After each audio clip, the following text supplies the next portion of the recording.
Una breve presentación del disertante. Martín Correa Luna es médico veterinario, graduado en la Facultad de Ciencias Veterinarias de la Universidad de Buenos Aires. Fue mayordomo en estancias ganaderas en la provincia de Corrientes, investigador de ganadería en la Fundación Aragón. En los últimos 30 años ha trabajado en el INTA en experimentación y extensión en sistemas ganaderos y mixtos. Martín, tenés tu tiempo. Vamos a tratar de terminar a las 13:30 y tenemos que entregar al siguiente taller. Así que Martín, tu tiempo. Bueno, buenas tardes a todos, gracias por su presencia. Para mí es un gusto estar acá compartiendo estas experiencias que hemos desarrollado los últimos años, y también es un lujo que Telmo Trocero sea el moderador, porque dentro de lo que es APRESID, tanto su padre como él, desde el inicio hasta ahora, siempre han defendido la ganadería en los sistemas de siembra directa. Y desde ya hemos compartido muchos años trabajando juntos, desarrollando estos temas que vamos a presentar ahora. CBI significa cría bovina intensiva. Esto fue lanzado en el año 2000, así lanzado en sociedad. Como dicen muchos, las crisis dan oportunidades. En esa época era cuando más fuerte venía atropellando la soja, en la zona núcleo. Yo estoy en Venado Tuerto. Y en ese momento había que hacer una propuesta distinta en la zona o mandarse a mudar, irse para otro lado.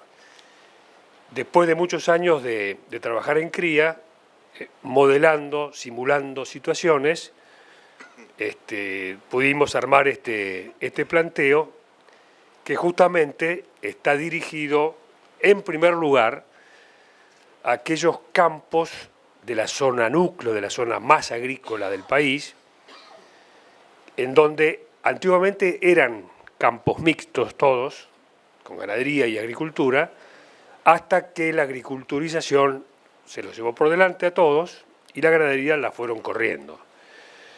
La propuesta esta está justamente dirigida para aquellos campos en donde la ganadería, o los campos ganaderos, perdón, no están presentes, son todos campos netamente agrícolas, y saliendo del paradigma de que la vaca de cría tiene que ir al campo de cría, y ese paradigma lleva a la situación que la rentabilidad en cría es baja, comparada con la agricultura. Justamente se compara la actividad de cría en los peores campos contra la agricultura en los mejores campos. Entonces el planteo fue dirigido justamente a ubicar la ganadería en los campos agrícolas, en los mejores campos, pero por supuesto intensificando todo el manejo. Y al decir intensificando, no estamos hablando de corrales, ni de bajo techo, nada. Estamos hablando de intensificar los procesos, ¿sí? Si nosotros pensamos en los cambios en los sistemas reales de producción que ha tenido, acá veo mucha gente joven, muchos cambios ellos ya los vienen viendo capaz que desde su origen, y los que somos más grandes conocimos otras épocas donde los sistemas eran mixtos, aún en los mejores suelos, y cuando decimos mixtos son campos en rotación agrícola-ganadera, no que el campo ganadero, las vacas están siempre en un lugar y la agricultura está en otro, rotando suelos entre agricultura y ganadería. ¿Qué pasó con todos estos grandes cambios? Bueno, se corrió la vaca y los cambios nos hicieron llegar a la actualidad, en donde se observan predominantemente campos en agricultura continua con monocultivos de soja, o sea, suelos sin rotación con pasturas. Nosotros los denominamos campos sin vida, porque están campos en la mayor parte del año o mitad de año con barbecho químico, todo muerto, no tiene ninguna forma de vida. y también nos llevó la taperización, o sea, el abandono de la gente, se fue del campo, la gente que estaba en ganadería quedó expulsada del sistema y bueno, quedaron puras taperas. Entonces nosotros, en el año 2000, le digo, lanzamos el sistema CBI, más dirigido a la zona núcleo inicialmente, pensando que eso se iba a irradiar con éxito, nada más equivocado. La sojización de la zona mixta fue total y no quedó ahí. La sojización fue nacional y también en campos no agrícolas. ¿Eso qué determinó? Y determinó una situación en donde vemos monocultivos de soja, como decíamos, campos de loma y de media loma agriculturizados, concentración de hacienda en campos no agrícolas, con mayor producción inicial solo por aumento de carga, años de sequía, campos no agrícolas sobrepastoreados por altas cargas, disminuye el pasto, baja la producción de carne, después caen los precios ganaderos y la cría vuelve a no ser rentable, entre otras cosas, medidas mal tomadas desde la dirigencia, sobrevino la liquidación del sector ganadero, liquidamos 10 millones de cabezas. Esto fue todo hasta el 2010, cuando el ternero valía 3 pesos. Después del 2010 empieza a cambiar la cosa, hay un aumento de precios ganaderos y se insinúa una caída de los precios agrícolas. Si en el año 2000 al 2010, digamos, con mala relación de precios ganaderos en relación a los agrícolas, nosotros funcionábamos muy bien con sistemas CBI, sistemas que no son experimentales, son desarrollados en campos de productores y estamos trabajando con grupos de productores, ¿sí? Con ellos hemos logrado situaciones muy favorables, muy rentables, antes del cambio de precio de la hacienda. Imagínense después del 2010. Después del 2010, cuando el ternero se va a 10 pesos y hoy día 24 pesos, por decir una situación, la ecuación cambió completamente. Entonces, cuando hablamos de CBI en campos agrícolas, la vaca se pregunta, ¿y qué hago yo aquí, rodeada de soja y de maíz? Pero es posible hablar de planteo de un 80% de la superficie con cultivos agrícolas de altos rindes y el 20% restantes con ganadería sobre pasturas de alta producción. Y en ese planteo cabe perfectamente la cría bovina intensiva. ¿Y en qué consiste esto? Bueno, esto decimos que el CBI tiene 4 patas. La primera, como decíamos hoy, es desarrollarla sobre suelos clase 1, donde habitualmente tienen sojas de 40 a 50 quintales, maíces de 90 a 130. En esos suelos agrícolas, lógicamente, se produce mucho pasto. Lo que pasa es que como casi nadie mide el pasto que produce, no saben que por ahí están haciendo una cantidad tremenda de pasto que permite el manejo de muy altas cargas. Cuando uno estima cuáles son estas relaciones entre oferta y demanda, podemos ver que perfectamente caben 5 vacas por hectárea de alfalfa y como son campos agrícolas tienen excelente rastrojo de maíz y soja, que es una excelente comida para la vaca seca en otoño-invierno, que tiene sus menores requerimientos. Entonces, si nosotros vemos una pastura de buena producción, esa es la producción mensual en materia seca, y le aplicamos la energía que tiene el pasto en cada mes del año,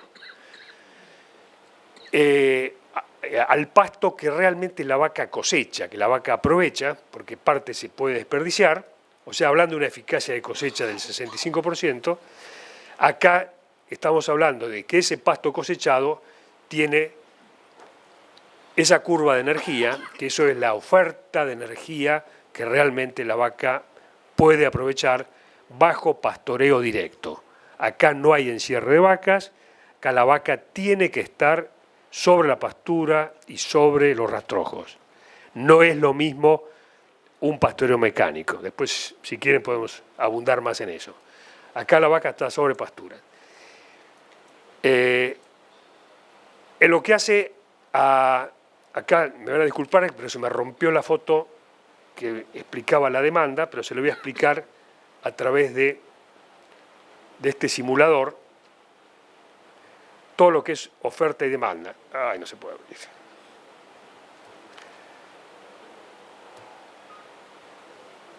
Bueno, no se puede abrir, sonamos. Vamos a explicarlo de la siguiente forma. Si nosotros sabemos la energía que tiene, por ejemplo, un rollo, voy a tratar de explicárselos a través de esto. Esto sería, lo que está en azul sería el balance, lo que está en verde son las barras de pasto. La curva originalmente, como ustedes saben, es menor producción en invierno de pasto, mayor producción en primavera-verano, y si acá le aplicamos una carga de 5 vacas por hectárea, en primavera-verano nos comemos todo el pasto, nos queda muy poquito, y lo que no nos alcanza de pasto lo suplementamos, en este caso, con heno, con rollos comprados al sistema, ¿sí? Llevamos el balance a equilibrio, o sea, a cero, ¿sí?, con esos niveles de suplementación. Acá hay que hacer una cuenta muy simple. La diferencia, la cuenta entre oferta de energía por las pasturas y demanda de energía por parte de las vacas, se observa que con esta carga nosotros mantenemos muy bien el rodeo de cría durante parición, durante lactancia y servicio, que es donde tiene las mayores necesidades de comida, ¿sí?, ubicadas acá, en primavera-verano, con un servicio de primavera. Con pasto solamente es posible mantener 5 vacas por hectárea en primavera. Si bien las necesidades en tiempo de vacas secas son menores, igual el pasto no alcanza y habría que suplementar. Porque este sistema está basado en dos puntos centrales. Una es producir mucho pasto y la otra es comerlo todo. Nada de bajar la carga para hacer rollos y después dárselos en invierno, que eso sería el planteo más tradicional, porque si yo hago eso, tengo que bajar carga. Y la carga es uno de los principales indicadores de rentabilidad, de economía. Entonces acá yo, aún comprando henos, podemos tener rentabilidades absolutamente interesantes. De la misma forma, yo lo puedo hacer eso con silaje, nos da otra cantidad de suplementación y se puede mantener este sistema con muy altas cargas de pasturas, suplementando las vacas o también suplementando las vacas con maíz. Ahora, yo hoy les decía que eso era el modelo como se desarrolló. Les decía que es sobre rastrojos, y los rastrojos tienen chalares, maíces guachos, escapes por ahí de maleza, acá en este caso cuaresma, que en agricultura es un problema. Si tengo vacas, le tiro un boyero y me lo como todo, y las vacas lo agradecen perfectamente. Si yo no hago barbecho químico, aparece el capiquí, la boulesia, y para una vaca que está seca, ese rastrojo más alguna espiga de maíz cubre perfectamente, y los rastrojos de soja también, cubren perfectamente las necesidades que tienen esas vacas de cría estando secas. Ahí ya no estamos suplementando kilos, sino estamos agregando hectáreas.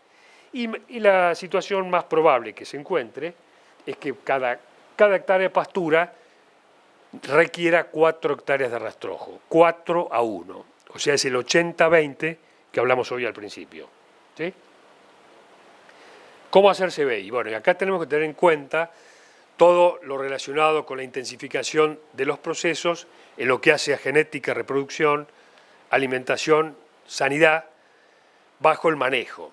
Las flechas ida y vuelta están puestas porque acá permanentemente se debe tener en cuenta las interrelaciones que tienen entre sí, porque no nos sirve de nada tener la mejor genética si no está bien comida, y tampoco si no tiene toda la salud necesaria para poder producir en condiciones. Entonces, 2 palabras de alimentación. Bueno, lo que hace alimentación, tenemos que pensar en especies, forrajeras, variedades, la mejor implantación, fertilización química, protección, como si fuera el mejor de los cultivos agrícolas, hay que hacerlo muy bien, y eso no alcanza si después no se maneja bien el pastoreo, porque se pierde la pastura, y sobre todo manejo de altas cargas.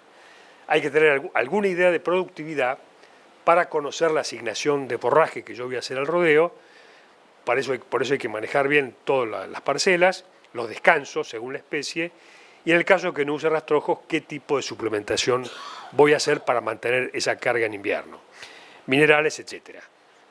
Esto tengo que ir muy rápido porque no tenemos tiempo. Acá tenemos que ser muy claros, la vaca come exactamente lo que yo determino y no lo que ella determina. Yo determino altura de corte y yo determino cuándo cambia de parcela, no cuando quiere ella. 2 palabras de sanidad. Bueno, acá tenemos que tener en cuenta todo lo relacionado a la cría extensiva, pensando que acá los grandes aumentos de carga, sobre todo de carga instantánea, nos pueden determinar mayor transmisión, mayor problema de enfermedades si no hacemos las cosas bien. Tanto en el tema de forrajeras, que tenemos que tener el mejor asesoramiento agronómico, en estos casos tenemos que tener el mejor asesoramiento veterinario, porque acá no se puede fallar. Y si se falla, tengo que tener un diagnóstico veterinario para determinar cuál es la falla y en dónde nos equivocamos. Entonces, todo lo relacionado a reproductivas, venerias, neonatales, parasitarias, dándole especial énfasis a las neonatales. Acuérdense que los terneros nacen sin inmunidad, dependen exclusivamente del calostro de las vacas durante las primeras semanas. Si la vaca en el calostro no tiene las defensas necesarias, los terneros no van a estar protegidos. Acá hay para hablar mucho, ¿no? Lo que hace a genética y reproducción, tenemos que pensar en la genética que tenga la fertilidad mayor, o sea, fertilidad incluye precocidad. Nosotros hoy día estamos trabajando con razas británicas, fundamentalmente Angus, donde tenemos primer entore, primer servicio a los entre 12 y 14 meses de edad. No tenemos problema de segundo servicio, mucho menos de tercero, y con eso estamos logrando muy buenas preñeces. No hay que hacer, cuando hay comida, no hay que hacer un manejo diferencial. Acá buscamos intensificar donde sea necesario, pero tratando de hacer lo más simple todo el manejo, no complicándole la vida a nadie. Cuando hay mucha comida, porque el tema de entore precoz es tan simple que depende de si tengo comida. Yo siempre digo, si no tengo comida, no lo hago, y si tengo comida, sí lo hago. Es así de simple. Tenemos que tener, aparte de precocidad, el mejor biotipo carnicero, porque estamos trabajando en los campos más caros posiblemente del país, campos de más de $20.000. Entonces yo no puedo producir un cruza que no logre los mejores precios, sino que tengo que producir una raza, una genética que logre los mayores precios del mercado. Además que se adapte este manejo y que sea dócil o mansa para no complicarnos la vida. 2 palabras más de rentabilidad. Hay un viejo trabajo de Holmes que la rentabilidad en cría la explica por características de carcasa determinada por el precio a venta, índice de crecimiento, peso al destete y fertilidad, número de cabezas. Ahora fíjense cómo interviene cada uno de estos en la rentabilidad. Mientras el precio tiene valor 1, explica valor 1 lo que hace rentabilidad en cría, el peso al destete explica 2, o sea, el doble. Pero si se fijan, la cantidad de terneros, cantidad de cabezas, en este caso explicado por fertilidad, explica 10 veces más la rentabilidad. Y la gente, ¿con qué lo explica? Generalmente con precio. Eso no es tan así. Y fertilidad, como sabemos, está dada por alta preñez, en servicios cortos, servicios concentrados al inicio, o sea, alta preñez cabeza. Y si a eso le agregamos un entore precoz en vaquillonas tempranos, manejar el destete según condición corporal, según cantidad de pasto que tenga, lo podemos ir anticipando, también podemos manejar la fertilidad. Y si tenemos mellizos, por supuesto, más todavía. De esa forma, a mí me gusta mostrar lo que son indicadores productivos. Fíjense, en un caso común, donde podemos tener en la zona una preñez del 82%, una aparición del 76% y y un destete del 70, un caso común del montón. Fíjense, cuando uno aplica el concepto de reducciones o mermas reproductivas, fíjense quién se lleva la mayor parte. Cuando uno habla de vacas no preñadas, sobre 30 que tenemos la merma, 18 son las no preñadas, 7 son los problemas de preñez a aparición y otros 7 más o menos de aparición a destete. Si uno lo grafica eso, vemos claramente que mucha gente se dedica fuertemente a que no se mueran los terneros, lo cual está muy bien, o que no haya problemas de partos, lo cual está muy bien, pero fíjese, la gran parte de la torta se la llevan las vacas no preñadas. O sea que si preñamos más vacas, vamos a subir ese techo y arrastrar las otras mermas o los otros índices, ¿sí? O sea que me parece que hay que dar una importancia mayor al tema de preñar más cantidad de vacas. Si tenemos un caso CBI con preñeces mayores del 92%, aparición del 90% y destete del 88%, una buena performance, fíjese qué pasa con las mermas. Sigue pasando lo mismo. En general, la que explica mayormente las pérdidas son las vacas no preñadas. Por eso, ahí es donde tenemos que hacer más fuerza para aumentar más la producción. En lo que hace factor humano, todo el personal de ganadería no siempre está debidamente atendido en lo que hace sobre todo a capacitación, en el manejo de altas cargas, manejo de partos, de empastes, de enfermedades. El tema de bienestar animal es un tema que creo que ninguno estamos bien capacitados, tenemos que capacitarnos todos, personal, ganaderos, profesionales, porque es un tema que hoy ya no tiene marcha atrás, vino para quedarse, y además nos da beneficios no solo económicos, sino de mejor trato, de mejor conducta, renegamos menos, rompemos menos mangas, animales y gente. Todo eso, gente que sea responsable debe resolver situaciones, pensamos que debe gustarle. Si alguien se pone a manejar vaca y no le gustan las vacas, tanto el productor como el personal, nosotros ¿qué le decimos? Seguí haciendo soja, porque si no le gustan las vacas lo va a hacer mal y seguramente le va a ir mal. Si logramos todo eso, vamos a lograr lo que nosotros definimos con una buena educación CBI del rodeo. Acá la vaca nace, vive, se reproduce en este sistema y tiene que estar adaptada a este manejo. Esto hay que aplicar, acá es lo de nuevas tecnologías, está entre comillas, porque de nuevas muchas no tienen nada. Acá tenemos que aplicar las tecnologías probadas, validadas, hacerlas bien y siempre. Nada más que eso. Eso sería gran parte de lo que tenemos que hacer. Esto no me voy a detener porque me llevaría mucho tiempo. Buenas prácticas, tenemos que ir despacio, no podemos ir aumentar de golpe, tenemos que ir agarrándole la mano, tenemos que usar pastura según ambiente, porque si yo hablo para la zona núcleo, alguno va a preguntar, si yo no estoy en la zona núcleo, ¿no se puede hacer? Sí, esto hay que hacerlo, creo que en todos los ambientes, buscando cuál es la alternativa forrajera que mejor se adapta, que mejor produce, y adaptar el ciclo productivo a esa situación.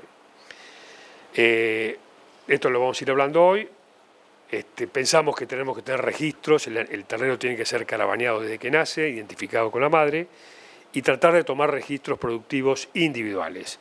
Cada vaca que queda en el rodeo es una vaca que tiene que justificar su presencia en el rodeo, porque si no sirve tiene que irse y dejarle el lugar a otra. Con eso se puede hacer una correcta gestión ganadera. De esa forma, yo les decía, en el año 2000 armamos el primer grupo de productores CBI, que está, fíjese, cada carita representa un productor, está bien ubicado en la zona núcleo, con ellos mantenemos reuniones técnicas, fíjense qué divertida, nadie se duerme, con lo que se comparte no solo información, sino unos buenos asados también. Y los datos promedio, porque esto es dinámico, no siempre es igual, que se puede hablar, son productores medianos a chicos, de este grupo que están trabajando en total 7.500 hectáreas, 1.500 de pastura, el resto rastrojos, más de 7.000 vacas, y con eso estamos hablando de una carga ajustada promedio de casi 5 vacas por hectárea, como pueden ver ahí, con algunos casos que han intensificado más y hoy día han superado las 6 vacas por hectárea. Rastrojos algo más de 1 vaca por hectárea, como decíamos 4-1, 4 hectáreas de rastrojo por 1 hectárea de pastura sería significaría 5 vacas por hectárea de pastura y aproximadamente 1 vaca por hectárea de rastrojo o algo más. La reposición en estos sistemas es baja porque la longevidad de las vacas en estos ambientes aumenta. Nosotros podemos tener vacas sin dientes que en alfalfa funcionan perfectamente bien hasta que se vienen abajo, ¿no? Hemos medido dientes sacando fotografías de todo el rodeo hasta vacas de 17 años que nunca habían fallado una cría. Con el tiempo se fueron armando algunos grupos que se armaban, se desarmaban, en fin, esto es dinámico, como todo, y en esos lugares, tanto en Santa Fe, en La Carlota como en Buenos Aires, se fueron armando grupos y el que mantuvo siempre su vigencia fue el primer grupo, o sea, el grupo CBI fundador.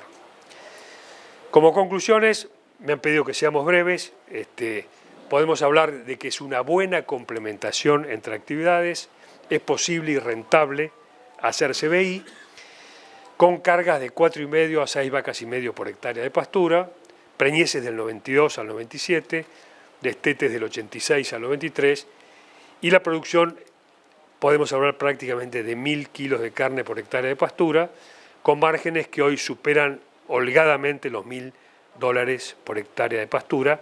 Dígame qué otra actividad puede lograr esto hoy día, y esto no es de hoy, esto ya se estaba logrando antes de la caída de los precios agrícolas. Eso lo estamos logrando hace muchos años. Como conclusiones finales, pensamos que la intensificación de la ganadería dependerá de conocimiento de la necesidad de producir cambios en los sistemas de producción, un trabajo conjunto entre productores y profesionales del área. Ese trabajo conjunto también es bueno que sea interinstitucional, por ejemplo, INTA, Ministerio de Agricultura, universidades y la actividad privada, como compañías de insumos, laboratorios, industria y otros, con los anteriores. Si ustedes se fijan arriba, esto significa una integración institucional. El DGS significa un grupo que lo denominamos Desarrollo Ganadero Sustentable, que está conformado por el Ministerio de Agricultura y Ganadería, Ministerio de la Producción de Santa Fe, el INTA y las facultades de Veterinaria y más recientemente Agronomía de la Universidad de Rosario. Todo esto contribuirá a mejorar la sustentabilidad de los sistemas reales de producción, mejorar los ingresos y la vida de los productores, aumentar el arraigo, mejorar el desarrollo rural. Nada más y muchas gracias.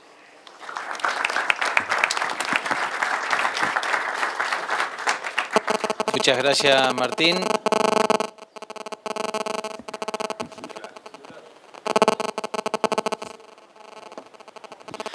Está abierto el taller a preguntas de los presentes.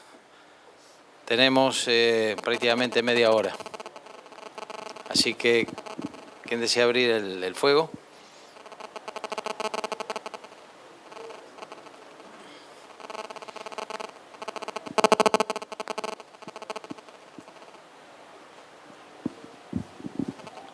Sí, Martín. ¿Qué opinás de los rastrojos de hacer verdeos, cultivos de cobertura y usarlos como verdeos mientras tanto?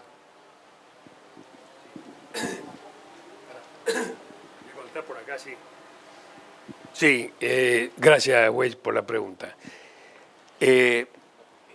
Por razones de tiempo yo no me extendí completamente en la evolución que han tenido estos sistemas de producción. Si bien empezamos con rastrojos de maíz y soja, sin barbecho químico, o sea, solo con los residuos agrícolas, sumado el capiquí, boulesia, todo lo que crezca, tuvimos años de sequía en que eso no fue suficiente.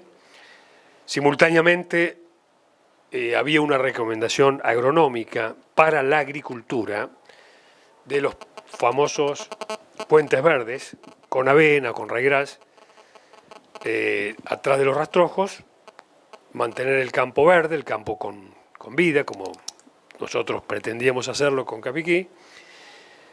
Surge fuertemente esa recomendación y los campos CBI la aceptaron. La única diferencia es que como tenemos vacas, obviamente comemos esas avenas y sigue produciéndose el efecto beneficioso de las raíces de la avena durante la cobertura de los meses de invierno, los meses fríos. Y con eso, yendo a tu pregunta, conseguimos aumentar la carga a más de 6 vacas por hectárea de pastura y llegando a una situación extrema de que las vacas en las avenas ahora están en invierno más gordas que en la época de verano que en alfalfa, ¿no? Pero funciona perfectamente bien y es muy recomendable. Sí. ¿Qué piensa usted sobre lo que es una cría estabulada? ¿Todo el ciclo estabulado? Todo el ciclo estabulado. A mí personalmente no me parece conveniente, sobre todo el periodo de lactancia, más que nada de parición, y sobre todo las primeras semanas del parto.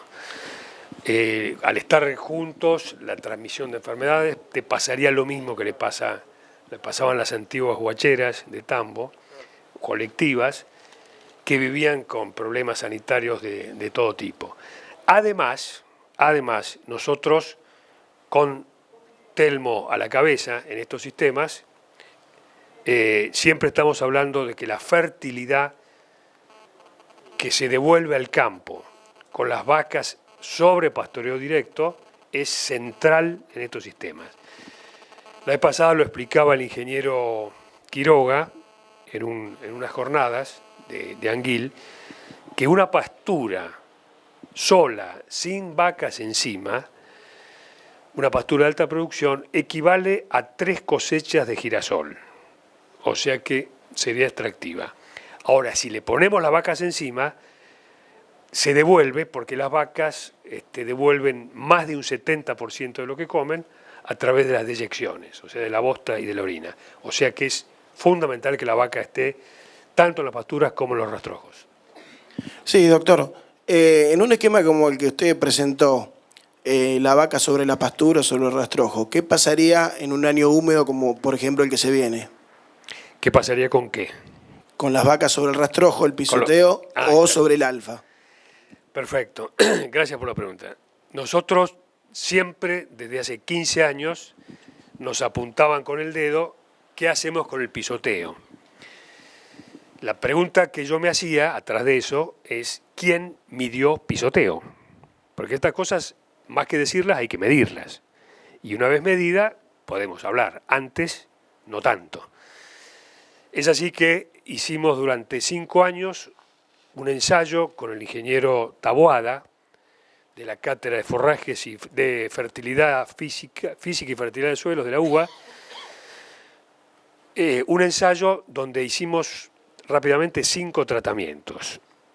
Rastrojos de soja y de maíz con capiquí, con y sin pastoreo. Rastrojos de soja y de maíz con avenas, con y sin pastoreo. Y el quinto tratamiento era rastrojos de maíz y soja sin ganadería. Sin ganadería. Y en esos 5 tratamientos, durante 5 años, se midió todos los factores físicos del suelo que podría afectar el pisoteo, buscando medir sobre todo la densificación, la compactación. Además se midieron parámetros productivos, como qué pasaba después de un pastoreo rastrojo de soja con los rindes agrícolas en los 5 tratamientos el año siguiente. Y al revés, después de maíz, soja. Resumiendo, finalizados los 5 años, lo dice el ingeniero Taboada, que de suelo sabe mucho, y yo no tanto de suelo, sé un poco más de vaca. La conclusión de él es que rastrojos de maíz y soja que no han sido pastoreados presentaron mayor densificación o compactación que los rastrojos que sí han sido pastoreados. ¿Se entendió? Rastrojos pastoreados, menos compactación que rastrojos no pastoreados. Explicado, obviamente, por el bosteo, toda la recarga de materia orgánica, todo eso, para los suelos que estudiamos nosotros, que son suelos más livianos que los de acá, que de Rosario o Buenos Aires, la zona de Pergamino. No me quiero meter mucho, por ahí, si digo alguna macana, Telmo me va a ayudar. Los suelos nuestros, tanto argidoles como apludoles, que se hizo en 2 sitios, son suelos con menos arcillas y con más arena que los de acá. Para ese tipo de suelo, tuvimos ese tipo de resultados. En otros suelos, no podría decir ni bueno ni malo. Yo te puedo responder para eso. Acá. ¿Qué opina del uso del silo de maíz y silo de alfalfa para suplementar? Me parece fantástico. O sea, nosotros tenemos casos también en campo. Ahora estamos buscando intensificar rodeos de cría en campos no agrícolas, porque sabemos que también va a seguir siendo una realidad y pensamos que también hay que intensificarlo hasta donde se pueda, ¿sí? Entonces, en esos campos nosotros no estamos descubriendo nada, ¿no? Pero funcionan muy bien agropiros, lotus, en algunos casos melilotus y en algunos casos megatérmicas. Pero eso nos queda un bache de invierno y que estamos suplementando, la idea es con silajes de sorgo, porque si son campos no agrícolas difícilmente tenga maíz, pero si tiene algún pedazo para hacer maíz del campo, nos parece que es muy indicado suplementar a las vacas con silajes en ese tipo de ambientes. Sí, buenas tardes. Acá. La pregunta que le hago es la siguiente. Usted presentó un margen bruto de $1.000 por hectárea. La pregunta que yo le haría es, ¿qué rentabilidad tiene el proceso completo, asumiendo que hay un capital en juego altísimo? Si estamos hablando de 5 vacas, estamos hablando solo en la hacienda de $5.000 por hectárea. Mira, nosotros tenemos, acá por cuestiones de tiempo no se pudo presentar toda la información, pero la rentabilidad que podemos obtener con estos sistemas sobre capital total, sobre capital vaca, con capital tierra incluido, estamos hablando del orden del 5% anual. 5% anual. Momentos que más, momentos que menos. Y cuando nosotros hemos analizado, no sé si alguno lee la revista Márgenes Agropecuarios, en el mes de abril publicamos un trabajo donde se comparaba la rentabilidad de estos sistemas CBI versus la soja y el maíz. Estos sistemas, inclusive, cuando se habla de margen bruto, bueno, en ese momento estaba $1.400 la cría y $200 la soja y el maíz menos. Yo los precios agrícolas de ahora los tomo como circunstanciales, porque no es lo más común que estén tan bajos, ¿no es cierto? No tengo idea si irán a subir, pero para comparar nosotros tomamos resultados de soja y maíz de años anteriores, donde estaban mejor posicionadas. Cuando se calculó en ese tipo de análisis margen bruto sobre capital invertido, ahí en la revista pusieron sobre capital hacienda y en el margen agrícola lo hicieron sobre costos directos. Costos directos incluye la UTA, o sea, incluye la amortización de herramienta. La disquisición que yo tuve era que si se pone solo la amortización de la herramienta, yo en las vacas, en el capital vaca, pondría también la amortización de la vaca, o sea, el valor de reposición de vaquillonas. Me parecía lo más justo. Pero no, lo tomaron como todo el capital vaca y ahí sí salieron un poco mejor la agricultura, ¿no? Pero después cuando se calculaba también márgenes sobre superficie ocupada, la ganadería en estos sistemas estaba por encima, en este momento, ¿no?, del 50% de todo lo que se obtenía en el campo, y la soja y el maíz mucho menos, o sea, 20 y pico, 25 o 30 la soja y 20 el maíz, comparándose entre sí. ¿Alguna otra pregunta?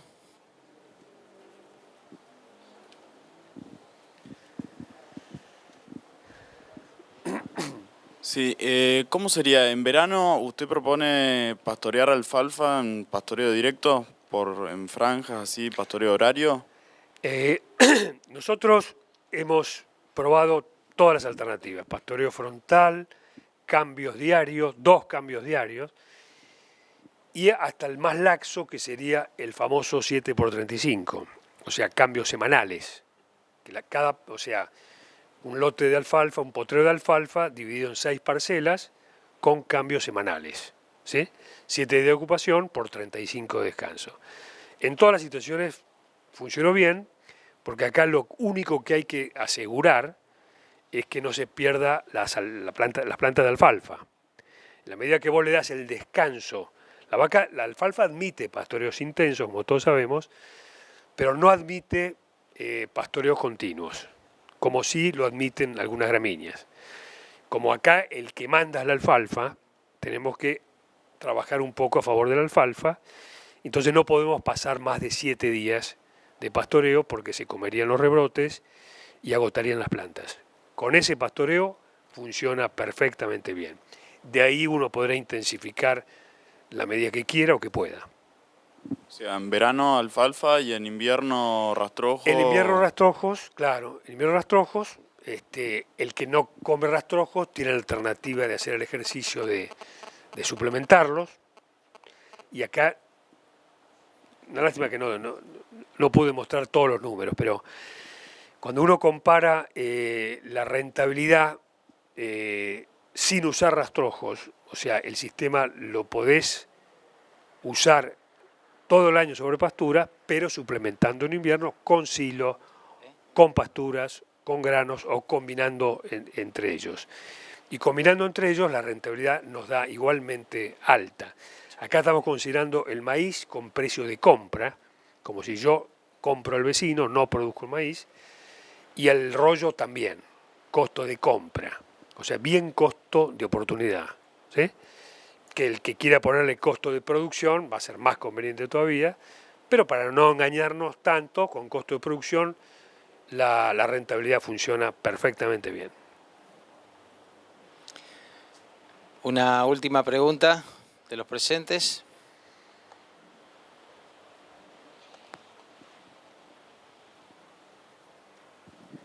¿Qué tal? Buenas tardes. ¿El sistema contempla terminar con el destete del ternero o sea, termina ahí? O sea, no hay recría. Está bien. Acá presento solo lo que es la actividad cría. En general, todos los productores CBI estaban encerrando el ternero para lograr un ternero bolita, un ternero de consumo, hoy día de 350 kilos, a corral. También hemos analizado otras alternativas debido a que si todos los rastrojos tienen avena, esa avena realmente sobra para las vacas.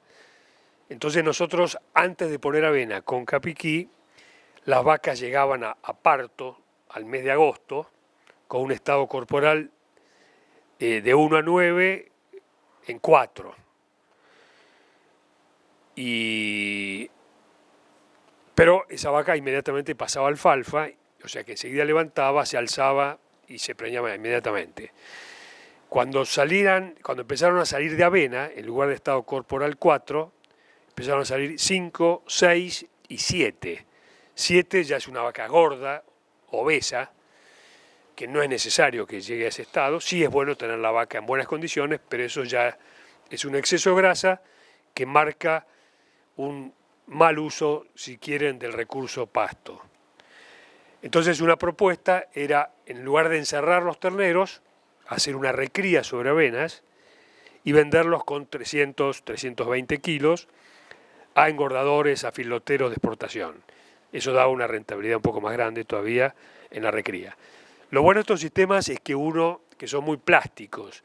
Uno puede desde vender el ternero al destete, si las condiciones se dan para hacer una recría, y si se dan para hacer un ternero gordo o un novillo gordo, también poder hacerlo, como también poder encarar un pesado de exportación. Gracias. Acá hay una más, si querés, Telmo. Bueno, como última pregunta, porque ya tenemos que entregar lamentablemente. No, mi pregunta era si no recomienda pasturas consociadas con alguna especie invernal, porque por lo visto es todo de pastura de alfalfa pura. Yo no lo dije, gracias.